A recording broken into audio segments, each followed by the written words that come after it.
क्या है, जैसे कि देखिए पहला प्रश्न आपको दे रखा है, वैद्युत विभव का मात्रक क्या होता है। क्वेश्चन इस तरीके से आएगा, देखो मैंने हमें आंसर भी दे रखा, वैद्युत विभव का मात्रक क्या होता है।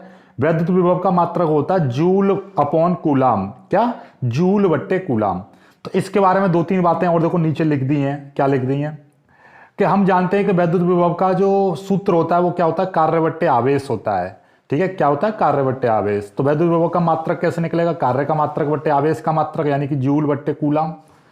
और इसमें कुछ चीजें और ले रखी हैं, देखिएगा क्या कि भैया वैद्युत विभव का मात्रक जूल बट्टे कूलाम होता है। और इसकी विमा की यदि हम बात करें तो विमीय सूत्र कितना होता है, एम एल की पावर 2 टी की पावर -3 ए की पावर -1 होती है। यह एक सदिश राशि होती है और इसका विभव का मात्रक को हम क्या कहते हैं, वोल्ट भी कहते हैं। विभव के मात्रक को क्या, वोल्ट भी कहते हैं। तो विभव के बारे में इतनी सारी जानकारी होगी, यानी कि एक प्रश्न में से आपके काफी सारे प्रश्न बन गए हैं। तो इसको क्विक रिवीजन करेंगे बहुत ही फास्ट तरीके से। तो ये आपको, आई होप कि आपको सब कुछ समझ में आ गया होगा। एक बार फिर से मैं आपको बता दूं, वैद्युत विभव का मात्रक जूल बट्टे कूलाम होता है। विमीय सूत्र एम एल की पावर 2 टी की पावर -3 ए की पावर -1 होती है। यह सदिश राशि है और इसका मात्रक वोल्ट भी होता है। चलिए आगे बढ़ते हैं, अगला क्वेश्चन देखिएगा। एक इलेक्ट्रॉन वोल्ट का मान कितना होता है। एक इलेक्ट्रॉन वोल्ट का मान होता है कितना है, 1.6 गुणा 10 की पावर -19 जूल। ये आपका राइट आंसर है। इसके बारे में भी कुछ चीजें आपको दे रखी हैं, देखिएगा सॉर्ट आउट हो जाएंगी। क्या है, एक इलेक्ट्रॉन वोल्ट वह ऊर्जा होती है, कभी कभी पूछ ले आपसे, क्वेश्चन पूछ ले तो क्या लिख देंगे हम, इसका परिभाषा भी लिख दिए। एक इलेक्ट्रॉन वोल्ट वह ऊर्जा होती है या वह ऊर्जा है जो कि कोई इलेक्ट्रॉन 1 वोल्ट विभवांतर द्वारा त्वरित होने पर अर्जित करता है। क्या, कि एक इलेक्ट्रॉन वोल्ट वह ऊर्जा होती है जब कोई इलेक्ट्रॉन 1 वोल्ट विभवांतर द्वारा त्वरित होने पर अर्जित करता है। एक इलेक्ट्रॉन वोल्ट बराबर 1.6 गुणा 10 की पावर -19 जूल। ये हो गया। और इसके बारे में अगला प्रश्न की बात कर लेते हैं। अगला प्रश्न क्या है, विभव प्रवणता की इकाई बताओ। विभव प्रवणता के बारे में आपको बताना, विभव प्रवणता होता क्या है, इसका मात्रक बताना है आपको।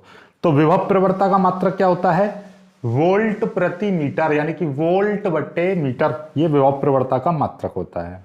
चलिए आगे देखिएगा, ये देखो इसमें लिखा हुआ है विभव प्रवणता का सूत्र। विभव प्रवणता होती क्या है, वैद्युत क्षेत्र में दूरी के सापेक्ष विभव परिवर्तन की दर को विभव प्रवणता कहते हैं।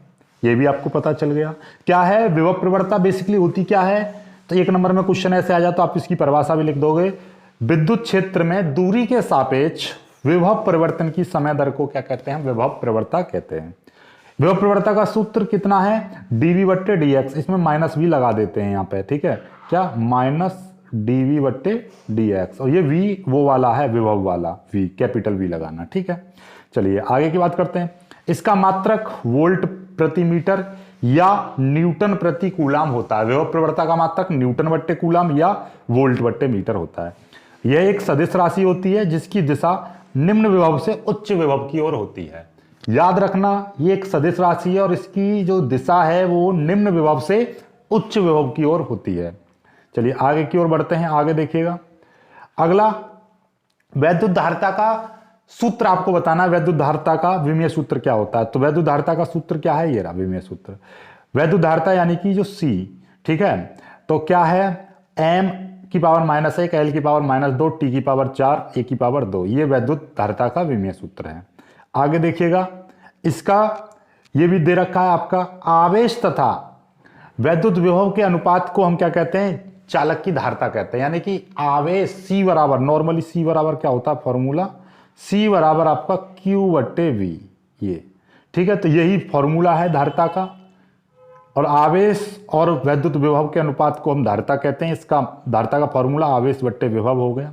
वैद्युत धारिता का मात्रक, जैसे कि आवेश का मात्रक कूलाम और विभव का मात्रक वोल्ट, तो कूलाम प्रति वोल्ट, या इसी को एक दूसरे नाम से भी जानते हैं, वैद्युत धारिता का मात्रक भी आपको पता चलेगा। इसे फैराड के नाम से भी जानते हैं। वैद्युत धारिता की विमीय सूत्र आपको पता चल गया। सारी चीजें क्लियर हो रही हैं ना, हो रही हैं, कितनी इंटरेस्टिंग है। तो इसी तरीके की सीरीज आप चाहते हो तो वीडियो को लाइक करना, अपने दोस्तों तक शेयर करना। हर चैप्टर के आगे ऐसे ही क्वेश्चन मैं आपको रिवीजन करा दूंगा, क्विक रिवीजन करा दूंगा, जिससे आपकी पूरी शॉर्ट क्वेश्चन भी क्लियर हो जाएंगे एक नंबर के, और साथ में आपके बहुविकल्पीय प्रश्न भी क्लियर हो जाएंगे। देखिएगा अगला है, एक समान वैद्युत क्षेत्र में रखे वैद्युत द्विध्रुव को घुमाने में किया गया कार्य कितना होता है।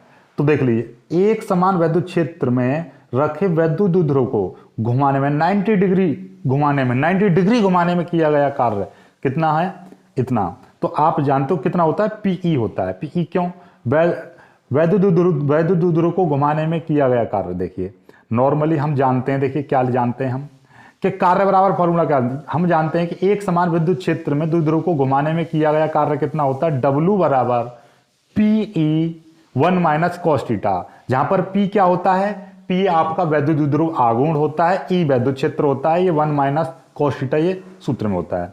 और इसने कहा है कि कितने अंश, 90 डिग्री घुमाने में किया गया कार्य। देखिए इसको सॉल्व करके भी दिखा दे रहे हैं हम, 90 डिग्री घुमाने में किया गया कार्य ये रहा।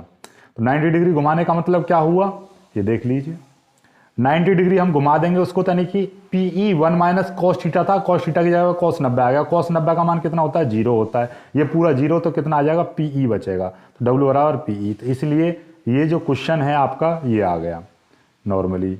और यदि आपसे पूछ लेता का वैद्युत द्विध्रुव को घुमाने में किया गया कार्य कितना होता है, पीई 1 माइनस कॉस थीटा, इस तरह से। ठीक है, चलिए आगे बढ़ते हैं। छठा क्वेश्चन देख लीजिए, एक गोलाकार चालक की त्रिज्या 9 मीटर है तो इसकी वैद्युत धारिता कितनी होगी। कोई दिक्कत वाली बात नहीं है। देखिए इसका एक फॉर्मूला होता है, वैसे तो इसकी धारिता कितनी है, 10 की पावर -9। आया कैसे ये भी देख लो। देखो हम जानते हैं किसी गोलाकार चालक, देखिए ये फॉर्मूला होता है, देख लीजिए यहां पे गोलाकार चालक की धारिता का फॉर्मूला होता है 4 पाई एप्सिलॉन 0 r, या आप ऐसा कहिएगा, सॉरी ये जो 1/4 पाई एप्सिलॉन 0 की जो वैल्यू थी वो कितनी थी, देखिए मैं आपको बता दूं, यहां पे देखो 1/4 पाई एप्सिलॉन की जो वैल्यू है वो है 9 गुणा 10 की पावर 9, ये होती है। तो अब आप देखिएगा C बराबर फॉर्मूला 4 पाई एप्सिलॉन 0 r, ये तो इसका मतलब ये हो गया कि भैया यहां पे इसकी जो वैल्यू है वो कितनी आएगी, C बराबर इसकी वैल्यू आएगी 1/9 गुणा 10 की पावर 9 गुणा R की वैल्यू कितनी 9 है, 9 से 9 कट गया और 10 की पावर ऊपर जाएगा तो 10 की पावर कितना हो जाएगा, ये देखिएगा। हम जानते हैं कि भैया 1/4 पाई एप्सिलॉन 0 की वैल्यू इतनी, तो 4 पाई एप्सिलॉन 0 की वैल्यू 1/, में आ जाएगी। C बराबर, क्योंकि C बराबर फॉर्मूला क्या होता था, 4 पाई एप्सिलॉन 0 r, ये होता था। तो अब आपको पता चल रहा है ये जो वैल्यू है, ये जो वैल्यू है किसकी है, ये वाली वैल्यू इस चीज़ की हो गई, r की वैल्यू कितनी हो गई, ये 9 हो गई। तो कुल मिला के कितना आ गया, इतना आ गया। अब C बराबर क्या हो जाएगा, 9 से ये 9 कट जाएगा, 10 की पावर ऊपर जाके कैसा हो जाएगा, -9 हो जाएगा, इतने फैराड। ये आ गया, सिंपल सा क्वेश्चन है। ठीक है, चलिए आगे देखते हैं। अगला, 100 माइक्रोफैराड धारिता वाले संधारित्र को 10 वोल्ट तक आवेशित करने में उसमें संचित ऊर्जा। तो ऊर्जा का जो फॉर्मूला है देखिएगा, यहां पे हम इसको सॉल्व करेंगे। 100 माइक्रोफैराड, ये याद रखिएगा, धारिता C बराबर कितना दे रखा है आपका 100 माइक्रोफैराड, और ये वोल्ट दे रखा है 10 वोल्ट। तो देखिएगा यहां पे लिखा हुआ है, आपको दिया क्या है, धारिता दे रखी है 100 माइक्रोफैराड, माइक्रोन को बदलते हैं 10 की पावर -6 से। ठीक है, और V बराबर 10 वोल्ट दे रखा है। फॉर्मूला क्या होता है, ये देखिएगा फॉर्मूला होता है U बराबर 1/2 CV स्क्वायर। 1/2 C का मान कितना है, 100 गुणा 10 की पावर -6। V का मान 10 था, 10 का स्क्वायर कर दिया क्योंकि यहाँ पे V का स्क्वायर है, तो इतना आ गया। तो अब इसको सॉल्व करेंगे, देखिएगा 2 से ये 100 कट गया 50 बार, 10 की पावर -6 और 10 दाइन के ये हो गया 100। ठीक है, 100 की गुणा 50 में करेंगे तो कितना हो जाएगा, 5000 हो जाएगा, 10 की पावर -6। 3 जीरो इसको खत्म कर देंगे, यानी इसको बोल देंगे हम 5 गुणा 10 की पावर 3, 10 की पावर 3 इसमें से खत्म हो जाएंगी, तो 5 गुणा 10 की पावर कितना बचा, -3। This is answer. समझ में आ गई ना बात, ये आ गई, ये उत्तर हो गया। 8वां प्रश्न देख लिए, R त्रिज्या के विलगित गोलीय निकाय की विलगित गोलीय चालक की धारिता का सूत्र। तो वही चीज अभी बताया था, गोलीय धारिता की सूत्र क्या होता है, C बराबर 4 पाई एप्सिलॉन 0 r, ये अभी निकाला था। ठीक है, ये लिख दिया है आपका। अगला प्रश्न, एक सी धारिता वाले संधारित्र की विद्युत स्थितिज ऊर्जा U है, संधारित्र की प्लेटों पर आवेश Q है, तो आवेश Q का मान C और U के पदों में लिखो, कोई दिक्कत नहीं है। जब भी कभी भी देखिएगा U और आवेश का मान U और C के बीच में पूछेगा तो क्या हो जाएगा, √2UC, यानी कि CU बोल दो या UC बोल दो। क्यों, देखिएगा, क्योंकि धारिता C, ऊर्जा U और Q ये है, तो आप जानते हो U बराबर 1/2 QV होता है फॉर्मूला, या U बराबर, देखो 3 फॉर्मूले होते हैं U के, U बराबर 1/2 CV² होता है, और U बराबर 1/2 QV होता है, और U बराबर 1/2 Q² होता है। लेकिन हमको किस में चाहिए, हमको ये वाला सूत्र आपको Q का मान कितने C और U के पदों में देना है। तो देखिएगा, मतलब V नहीं आना चाहिए, तो हमको पता है V नहीं आना चाहिए, तो U बराबर क्या होता है, U बराबर हम कौन सा फॉर्मूला लगाएं, 1/2 Q² C, ये वाला लगा देंगे। तो ये देखिएगा, ये 2C इधर वाला इधर पहुंच जाएगा तो क्या हो जाएगा, 2UC हो जाएगा, और अंडर रूट इधर आ जाएगा, तो ये आ जाएगा आपका। समझ गए बात को। चलिएगा अगला, क्या हम किसी 1 फैराड धारिता वाले चालक को किसी अलमारी अथवा कमरे में रख सकते हैं? नहीं, इसका उत्तर नहीं। क्यों नहीं रख सकते भाई, देखिएगा, क्योंकि दिया है C बराबर 1 फैराड, और C बराबर गोलीय चालक की धारिता कितनी होती है, C बराबर 4πε0, यानी कि R बराबर कितना हो जाएगा, C/4πε0। तो इसी फॉर्मूले को हम कितना लिख सकते हैं, 1/4πε0 इंटू C लिख सकते हैं। इसकी वैल्यू कितनी होती है, 9 × 10⁹ ये देखिएगा है, 9 × 10⁹, और इसी की वैल्यू कितनी 1, तो कितना आ गया, R बराबर आ गया 9 × 10⁹। अतः इस चालक की त्रिज्या बहुत अधिक है, जो कि पृथ्वी की त्रिज्या से भी ज्यादा है, इसलिए हम इस चालक को किसी अलमारी या कमरे में नहीं रख सकते। यानी कि ये चालक होगा, 1 फैराड का जो चालक होगा, तो उसके लिए कितना हो जाएगा, इसकी जो त्रिज्या जो आएगी वो काफी बड़ी हो जाएगी, यानी पृथ्वी से ही बड़ा चालक लेकर आना पड़ेगा, तो उसको कमरे में रखना असंभव है। इसीलिए आपने कभी देखा होगा, जब हम सेल का इस्तेमाल करते हैं तो उस पर लिखी रहती है 1 माइक्रोफैराड या 3 माइक्रोफैराड या 2 माइक्रोफैराड। हम लगाते हैं ना कूलर में, कंडेंसर लगाते 2 माइक्रोफैराड का, तो माइक्रोन का मतलब ये बहुत छोटा हो गया।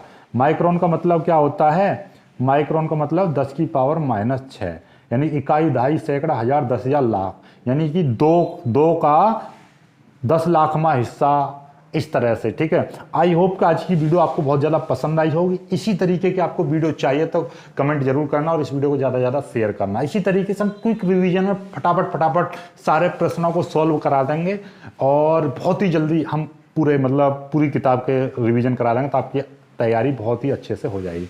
मिलेंगे खुश सी वीडियो में, तब तक के लिए बाय बाय, जय हिंद।